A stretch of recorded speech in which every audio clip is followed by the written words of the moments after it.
त्र्यंबकेश्वर या ठिकाणी 3 पत्रकारांवरती पार्किंगच्या वरून हल्ला झालेला आहे आणि त्याच्यामध्ये ते जखमी पण झालेले आहेत। त्यांच्यावरती उपचार चालू आहेत। अत्यंत गंभीर आणि निषेधार्ह घटना आहे। एक तर पार्किंगच्या वादावरून ज्या मुलांना हे काम दिलं जातं तर त्या वादांच्या मध्ये बऱ्याचशा वेळेला कोण समोर कशासाठी आलेला आहे याचा विचार न करता मारामारी करायची, फक्त असंच त्यांना जवळजवळ कंत्राट दिल्यासारखं असते परिस्थिती। आणि अशा वेळेला असे जीवघेणे हल्ले होत असतील तर या पार्किंगच्या देण्याच्या कंत्राटांना काहीतरी नियमावली करण्याची गरज झालेली आहे। नाशिकचे पोलीस अधीक्षक बाळासाहेब पाटील यांच्याशी मी बोलले आहे। तसंच योगेश खरे यांच्याशी फोनवरून विचारपूस केलेली आहे।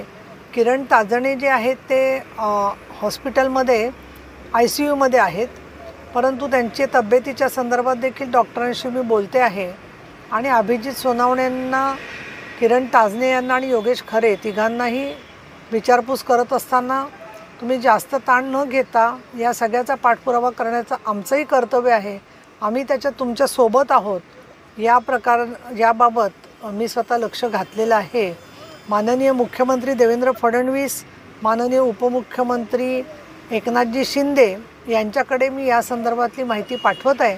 आणि सरकार या केसमध्ये पत्रकारांचा संरक्षण कायदा आणि त्याचबरोबर खून करण्याचा प्रयत्न यासारखी गंभीर कलमं लावेल अशा दृष्टीने आज परिस्थिती दिसते आहे।